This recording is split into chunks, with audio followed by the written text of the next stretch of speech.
Friends, हमारी video का आज का टॉपिक है पीआईडी कंट्रोलर थ्योरी। जो पीआईडी कंट्रोलर होता है फ्रेंड्स, वो इंस्ट्रूमेंटेशन एंड कंट्रोल का मोस्ट इम्पॉर्टेंट पार्ट होता है। तो यदि आपने पीआईडी कंट्रोलर के बारे में समझ लिया तो इंस्ट्रूमेंटेशन एंड कंट्रोल को समझने में आपको कोई ज़्यादा दिक्कत नहीं होने वाली है। तो चलिए फ्रेंड्स, शुरू करते हैं। तो अगर आपको पीआईडी कंट्रोलर के बारे में अच्छे से जानना है तो इस वीडियो के अंत तक ज़रूर बने रहें। तो चलिए फ्रेंड्स, शुरू करते हैं। तो पीआईडी कंट्रोलर थ्योरी पढ़ने से पहले हम पीआईडी कंट्रोलर का एक ग्राफ देखते हैं। यहाँ पर ये PID controller graph controlled variable या जिसको हम कंट्रोल वेरिएबल और टाइम के बीच में खींचा गया है। ये रेफरेंस सिग्नल हमारा सेट पॉइंट लिया गया है और ये जो ब्लैक से दिखाया गया है ये प्रोसेस वेरिएबल है। और जो सेट पॉइंट से प्रोसेस वेरिएबल का जो डेविएशन होता है वो स्टेडी स्टेट एरर या हम एरर के बीच रूप में दिखा सकते हैं या उसको हम एरर बोल सकते हैं। ये फ्रेंड्स ओवरशूट होता है। ओवरशूट का मतलब कितना मैक्स ओवर जा रहा है, ठीक है। यहाँ पर ये ओवरशूट है, यहाँ पर ये ओवरशूट होगा, यहाँ पर ये ओवरशूट होगा। तो जब ये मैक्सिमम वैल्यू पर चला जाता है तो मैक्सिमम पीक ओवरशूट हम इसको बोल देते हैं। ये फ्रेंड TR राइज टाइम होता है। राइज टाइम होता है कि सिग्नल को 10% से 90% पहुँचने में कितना टाइम लगा। तो ये 10% हो गया, लगभग 90% है। तो 10% से 90% पहुंचने में कितना टाइम लगा, ये राइज टाइम होता है। ये पीक तक पहुंचने में कितना टाइम लगा, तो ये TP हो गया, मतलब पीक तक पहुंचने वाला टाइम। ये स्टेडी स्टेट एरर हो गई, ये ओवरशूट आपको दिखाया ही था। तो ये डायग्राम आपको अभी बहुत ज़्यादा हेल्प करने वाला है आगे पीआईडी को समझने में। अब हम पीआईडी के वैल्यू में ये समझेंगे कि PI और D की वैल्यू से हम इस जो ये ओवरशूट है, हमारा मेन एम है इस ओवरशूट को इस रेफरेंस के इक्वल में लाना है, इस रेफरेंस के पास में लाना है, जिससे कि हमारी एरर कम हो सके और हमारा पीआईडी कंट्रोलर अच्छे से वर्क कर सके।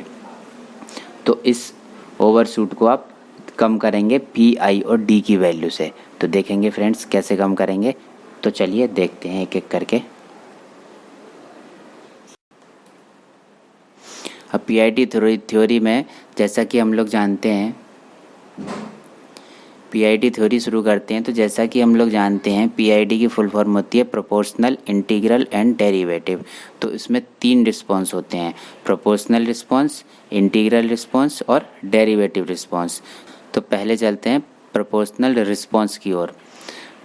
तो the proportional component depends only on the difference between the set point and the process variable. जो प्रोपोर्शनल कंपोनेंट होता है वो सेट पॉइंट और प्रोसेस वेरिएबल के बीच में जो डिफरेंस होता है सिर्फ उसी पर डिपेंड करता है। This difference is referred to as the error term. ये डिफरेंस जो होता है एरर टर्म कहलाता है। जैसा कि हम पहले भी पढ़ चुके हैं, ये जो सेट पॉइंट और प्रोसेस वेरिएबल के बीच का जो डिफरेंस होता है उसको हम एरर कहते हैं। अगर आपको एरर को डिफाइन करना है तो error is the difference between set point and process variable.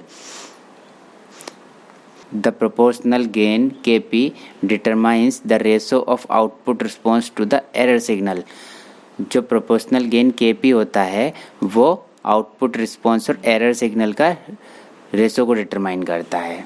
तो यहाँ पे आप देख सकते हैं Kp जो होता है steady state change in measured process variable, मतलब प्रोसेस वेरिएबल में जो चेंज आ रहा है delta PB upon steady state change in controller output, मतलब डेल्टा CO। डेल्टा CO का मतलब change in controller output. Delta का मीन्स होता है चेंज और CO का मीन्स होता है कंट्रोलर आउटपुट। इसी तरह से डेल्टा का मीन्स होता है चेंज और PB का मतलब होता है प्रोसेस वेरिएबल।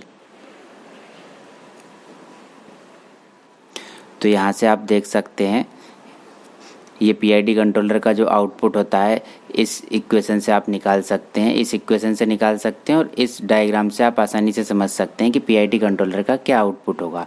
यहाँ पर आप इस डायग्राम से समझ लेते हैं। देखिए ये प्रोसेस वेरिएबल आया, यहाँ पर ये सेट पॉइंट, तो सेट पॉइंट और प्रोसेस वेरिएबल के बीच का डिफरेंस क्या हुआ, एरर।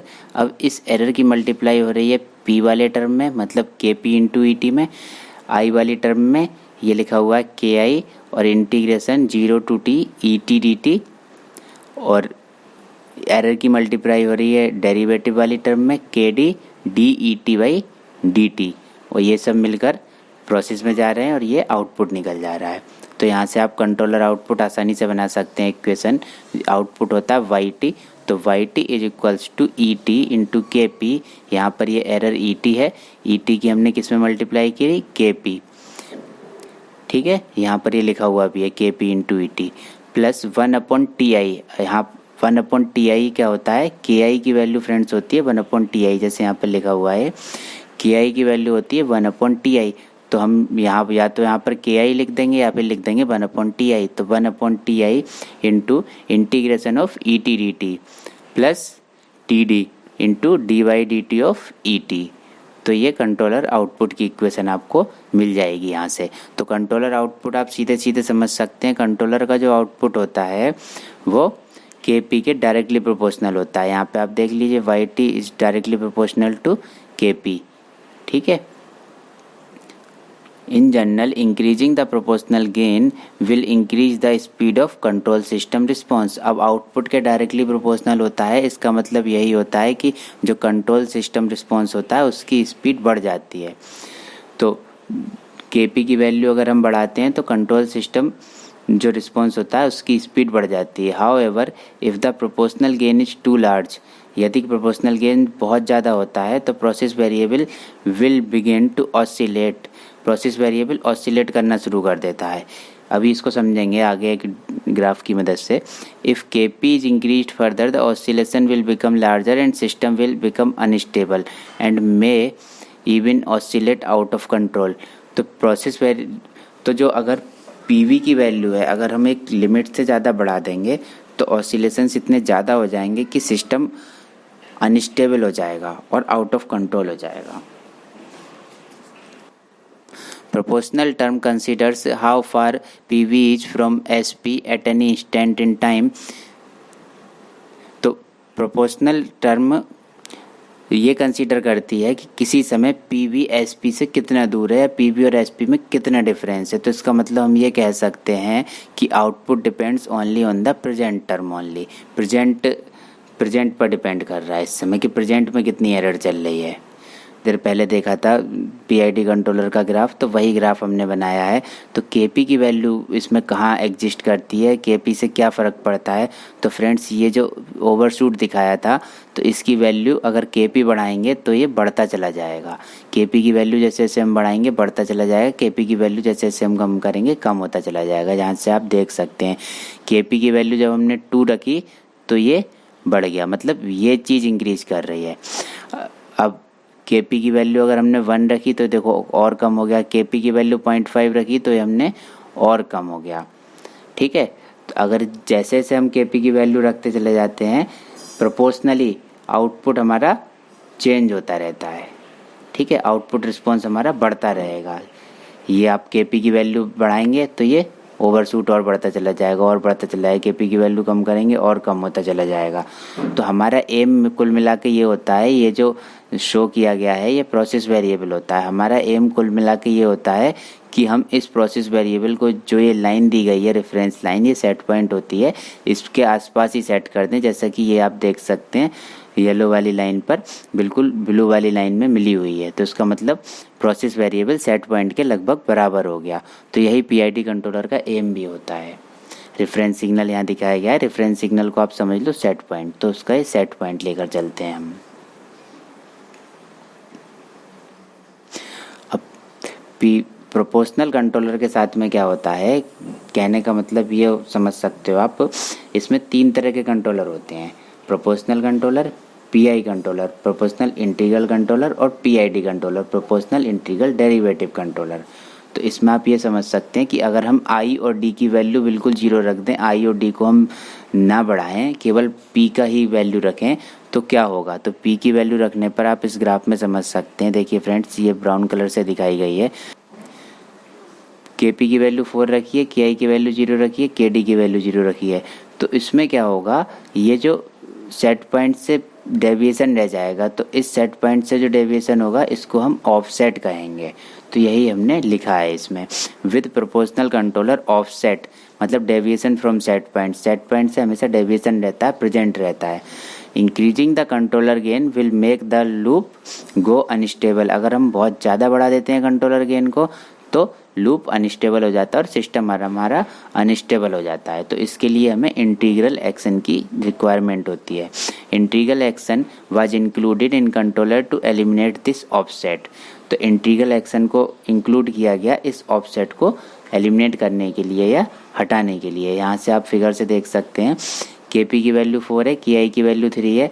मतलब जैसे ही हमने KI इसमें इंसर्ट किया तो क्या हुआ, ये ऑफसेट ख़त्म हो गया, ये हमारा प्रोसेस वेरिएबल सेट पॉइंट के लगभग बराबर हो गया।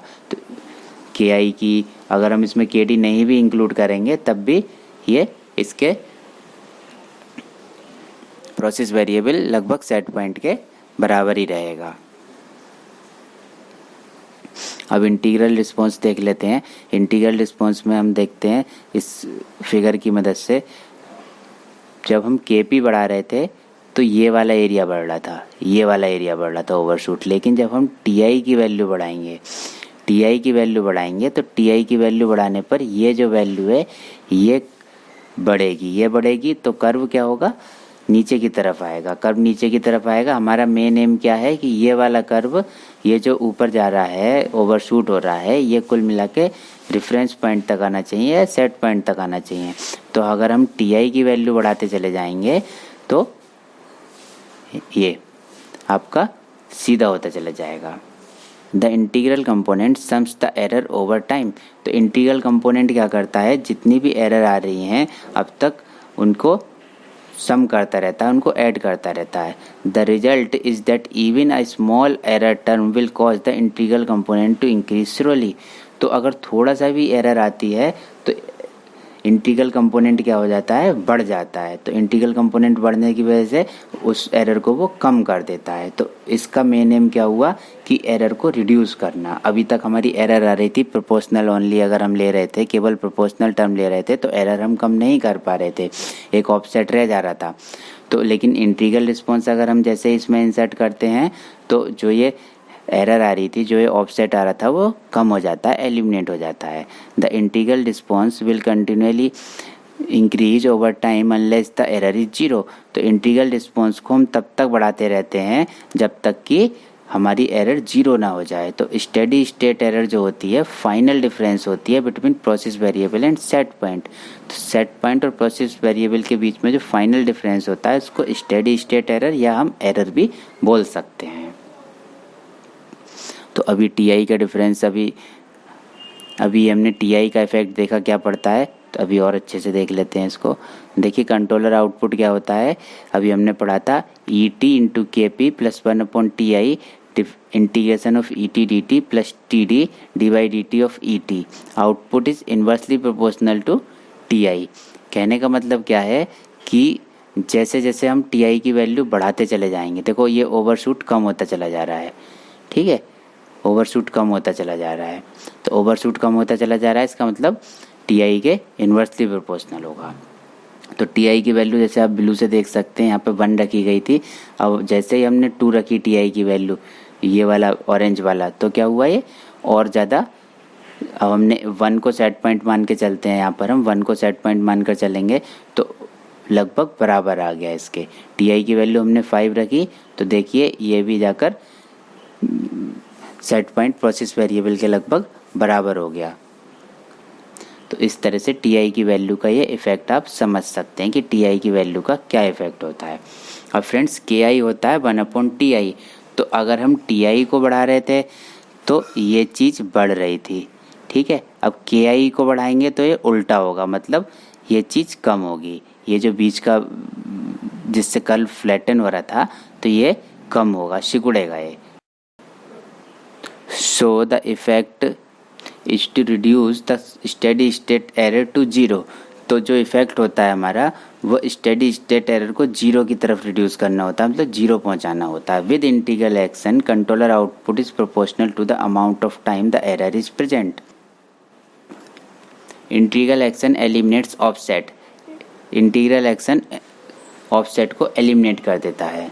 The integral term addresses how long and how far the PV has been away from set point. We can say that for how much time error is present। Integral term यह address करती है कि set point process variable के बीच में difference कितनी देर तक रहा, मतलब एरर कितनी देर तक प्रेजेंट रही, ये बताता है integral action. The integral term is continually summing ET means error की टर्म्स को सम करता रहता है कंटिन्यूअली। दस even a small error if it persist will have a sum total grows over time and the influence of integral term will similarly grows। तो integral term depends on the accumulation of past errors. तो integral term किस पर depend करती है, accumulation of past errors पर depend करती है, जो जैसा कि हम पिछली वीडियोज़ में भी देख चुके हैं कि P का मतलब प्रेजेंट, I का मतलब पास्ट और D का मतलब फ्यूचर। तो P केवल प्रेजेंट एरर पर डिपेंड कर रहा था, I जो है एक्यूमुलेशन ऑफ पास्ट एरर्स पर डिपेंड कर रहा है और D करेगा फ्यूचर एरर्स पर डिपेंड। मतलब फ्यूचर एरर का मतलब ये है कि प्रेडिक्शन करेंगे कि फ्यूचर की क्या एरर आ सकती है। तो KI का आप देख लीजिए, जैसे TI का हमने देखा था, तो KI का इफेक्ट क्या पड़ेगा, देखिए आप KI को जैसे जैसे हम बढ़ाते चले जा रहे हैं तो ये इधर सिकुड़ता चला जा रहा है, मतलब TI के जस्ट उल्टा हो रहा है। तो KI हमने पढ़ा था KI इजिकल्स टू 1/TI होता है। तो इससे आप समझ सकते हैं KI की वैल्यू का क्या इफेक्ट पड़ेगा। अब हम देखते हैं derivative response. The derivative component causes the output to decrease if the process variable is increasing rapidly। तो derivative component क्या करता है, causes the output to decrease। derivative component output को decrease करता है यदि process variable रैपिडली इंक्रीज कर रहा है। तो डेरिवेटिव कंट्रोल का आप ये समझ लीजिए कि उसको सिस्टम को और अच्छी तरीके से उसको फाइन कर देना। प्रोपोर्शनल, इंटीग्रल और डेरिवेटिव होता है। प्रोपोर्शनल इंटीग्रल से काम चल रहा था, लेकिन प्रोपोर्शनल इंटीग्रल की वैल्यू लगाने पर भी यदि सेट पॉइंट के पास नहीं आ पा रहा है प्रोसेस वेरिएबल, तो उसमें हम डेरिवेटिव रिस्पॉन्स का यूज करते हैं। तो डेरिवेटिव की थोड़ी सी वैल्यू अगर हम यूज कर लेते हैं तो हमारा आउटपुट स्टेबल हो जाता है। The derivative response is proportional to the rate of change of process variable. Derivative response जो होता है rate of change of process variable के प्रोपोर्शनल होता है कि किस रेट से प्रोसेस वेरिएबल चेंज हो रहा है। Increasing the derivative time TD parameter will cause the control system to react more strongly to change in the error term and will increase the speed of the overall control system response.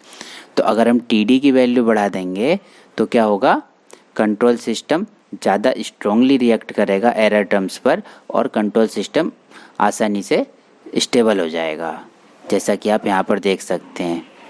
KD की value जैसे जैसे हम बढ़ाते चले जाएंगे stability की तरफ को ये बढ़ता चला जाएगा।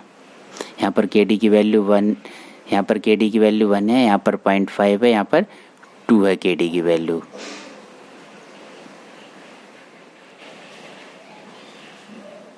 Most practically control systems use very small derivative time. Mostly जो प्रैक्टिकल कंट्रोल सिस्टम्स होते हैं उनमें डेरिवेटिव टाइम की वैल्यू बहुत कम रखी जाती है, because the derivative response is highly sensitive to noise in the process variable. तो डेरिवेटिव रिस्पॉन्स क्या होता है, नॉइज से बहुत ज़्यादा सेंसिटिव होता है। अगर हम ज़्यादा वैल्यू रख देते हैं तो सिस्टम अनस्टेबल हो जाता है। If the sensor feedback is noisy और if the control loop rate is too slow, the derivative response can make the control system unstable।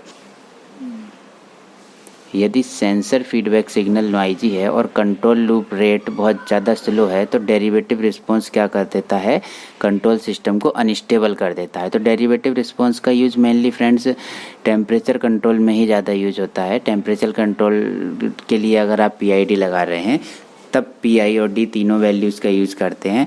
नहीं तो नॉर्मली अगर आप ये प्रेशर कंट्रोल कर रहे हैं या आप फ्लो कंट्रोल कर रहे हैं, फ्लो कंट्रोल में भी D की वैल्यू थोड़ी यूज कर लेते हैं। नहीं तो आप प्रेशर और लेवल कंट्रोल कर रहे हैं तो आपको D की वैल्यू इतनी ज़्यादा यूज करने की रिक्वायरमेंट नहीं होती है। The value of D is a prediction of future errors based on the current rate of change.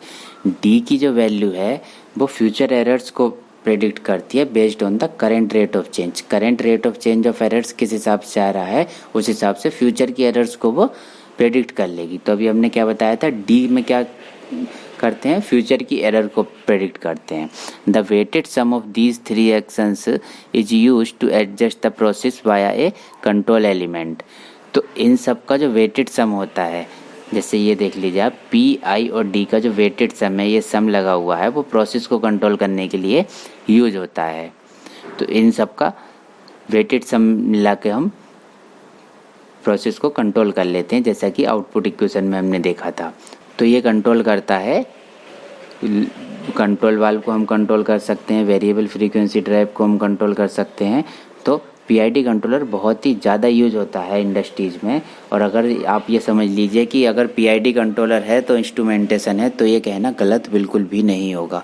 अगर इंस्ट्रूमेंटेशन में पीआईडी कंट्रोलर नहीं होता तो इंस्ट्रूमेंटेशन आज इतनी तरक्की नहीं कर पाता, इतने ज़्यादा आगे नहीं बढ़ पाता। तो यहाँ पर फ्रेंड्स मैथ नोट देख लेते हैं, एक मैथमेटिकल थोड़ी कैलकुलेशन देख लेते हैं क्या होता है। तो the mathematics defines that the derivative of E T equals the negative derivative of P V when S P is constant. जब एस पी कॉन्स्टेंट होता है तो जो ई टी है, एरर है, उसका डेरिवेटिव प्रोसेस वेरिएबल है, उसके निगेटिव डेरिवेटिव के इक्वल होगा। तो वो कैसे होगा देख लीजिए, D E T by D T को हम कैसे लिख सकते हैं, ई टी की क्या वैल्यू होती है, set point minus process variable. लेकिन जब आप डेरिवेटिव करेंगे, जब सेट पॉइंट हमारा कांस्टेंट है, तो उस केस में क्या करेंगे, हम जीरो करेंगे इसको, क्योंकि डेरिवेटिव कांस्टेंट का डेरिवेटिव जीरो होता है, तो ये जीरो हो जाएगा। लेकिन प्रोसेस वेरिएबल तो कांस्टेंट नहीं है, प्रोसेस वेरिएबल तो चेंज कर रहा है, तो इसलिए हम इसको जीरो नहीं कर सकते, तो हो जाएगा minus D P V by D T. That is derivative of error equals derivative of set point minus process variable. ये यहाँ पर दिखाया है, जो हमने अभी समझाया था वही लिखा हुआ है यहाँ पर। The derivative of a constant term is zero when set point is constant. Mathematically the derivative rate of change of, derivative का मतलब होता है rate of change, D by D T का मतलब होता है टाइम के साथ कैसे चेंज हो रहा है, डी बाई डी एक्स का मतलब एक्स की वैल्यू के साथ कैसे चेंज हो रहा है। तो यहाँ तो हमने टाइम लिया है, तो टाइम के साथ कैसे चेंज हो रहा है, रेट ऑफ चेंज क्या है, डेरिवेटिव का मतलब ये होता है। द डेरिवेटिव मतलब rate of change of the controller error equals the derivative rate of change of the measured process variable. ठीक है, तो यहाँ पे आप समझ सकते हैं कि D E T by D T होगा D P V by D T. Set point तो आपका कांस्टेंट है, तो वो हमने जीरो ले लिया। तो जिस रेट से प्रोसेस वेरिएबल चेंज कर रहा है, उसी रेट से एरर सिग्नल हमारा चेंज करेगा, बस केवल साइन निगेटिव का रहेगा। तो इसको समझ लेते हैं अब डायग्राम से। अब डी की वैल्यू कैसे इसको कम कर देती है वो समझ लीजिए। डी की वैल्यू ऐसे कम कर देती है फ्रेंड्स कि D P V by D T जब निगेटिव होगा तो ये कर्व क्या होगा, डाउन आ जाएगा। जब ये कर्व डाउन आ जाएगा तो हमारा ये प्रोसेस वेरिएबल सेट पॉइंट से के पास हो जाएगा और स्टेडी स्टेट एरर इसमें जीरो हो जाएगी, लगभग जीरो के आसपास हो जाएगी। तो यहाँ से समझ लीजिए कंट्रोलर आउटपुट और टाइम के बीच में ग्राफ है, ये प्रोसेस वेरिएबल दिखाया गया है, एरो से आप देख सकते हैं। ये सेट पॉइंट हमने सेट कर दिया है, तो इसमें D P V by D T negative होगा। जब ये निगेटिव हुआ तो क्या हुआ, ये डाउन होना शुरू हो गया। ठीक है, और एक स्टेज पर आकर ये स्टेडी स्टेट एरर इसमें जीरो हो जाएगी और हमारा प्रोसेस वेरिएबल लगभग सेट पॉइंट के इक्वल हो जाएगा। तो फ्रेंड्स, ये थी हमारी आज की वीडियो। Thanks for watching. अगर ये वीडियो आपको पसंद आई हो तो उसे लाइक करें, अपने फ्रेंड्स के साथ शेयर करें और हमारे चैनल को सब्सक्राइब करें। Thanks for watching.